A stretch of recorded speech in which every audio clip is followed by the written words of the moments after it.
If you've ever been in the mountains to a ski lodge, say, or some romantic hideaway, you're probably aware of the dizzying effects high altitude can have on your body. Some people say that I exhibit the same effects down at sea level. Well, as you climb to and fly at higher and higher altitudes, one of the bad things that can happen to you is hypoxia. Don't panic, it's not anthrax, smallpox, or even chickenpox, but hypoxia has the potential to hurt you. What is it, you ask? Well, hypoxia is an oxygen deficiency in your body. It occurs because as you climb to altitudes above sea level, the air pressure is lower. Since it's air pressure that forces oxygen into your lungs, if you have less air pressure, you will have less oxygen getting into your bloodstream. And as you climb higher and higher, there will be less and less oxygen in your blood, so your tissues won't receive as much oxygen. The tissues most affected by this lack of oxygen are first your brain and then your eyes. Your eyes are particularly susceptible, especially at night and at quite low altitudes. You can be flying along at night at about 5,000 feet, and if you were to take a whiff of oxygen, it would look like someone turned the lights up brighter for you. So what's the cure for hypoxia? Well, one cure is to carry and use supplemental oxygen. The other is quite simple: descend to a lower altitude. But the effects on your brain are so subtle that you don't really know when you get hypoxia. And the symptoms that people experience from hypoxia differ from one individual to another. The important thing is to learn your own symptoms, but don't experiment on your own. One way to find out how hypoxia affects you is by using supplemental oxygen on a flight at higher altitudes with your instructor.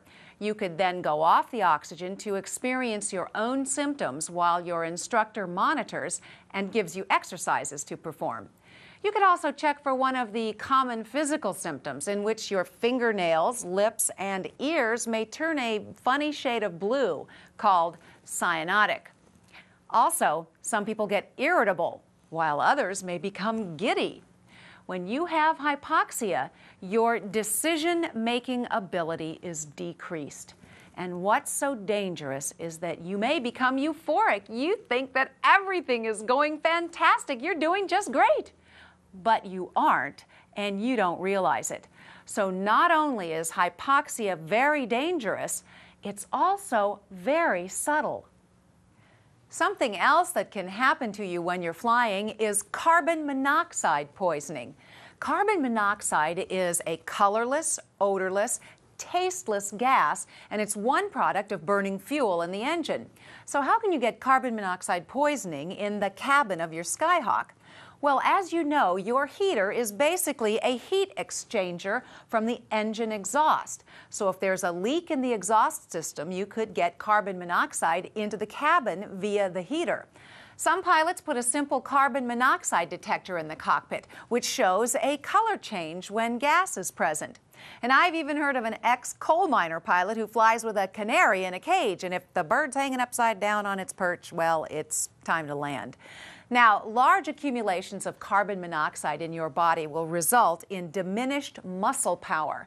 It works this way because your blood has a greater affinity for carbon monoxide than it does for oxygen. And once carbon monoxide has attached itself to your blood, it takes a long time to get rid of it. After carbon monoxide is in your body, your blood turns a bright cherry red, quite different from the cyanotic or blue of hypoxia. But you'll notice that some of the symptoms of carbon monoxide poisoning could resemble hypoxia: blurred thinking, feeling uneasy, dizziness, and red fingernails instead of the blue.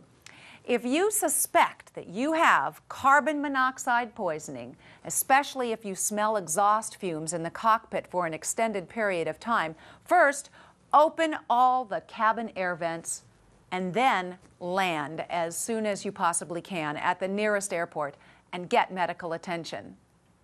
Since carbon monoxide affects how much oxygen gets to your little gray cells, your susceptibility to it increases as you climb higher. Because it prevents oxygen from combining with your blood and you're already mildly hypoxic, the effects of carbon monoxide are more pronounced at higher altitudes. So, Now you know that a little dizziness at the ski lodge may be okay, but at altitude in an airplane, it's a very bad thing.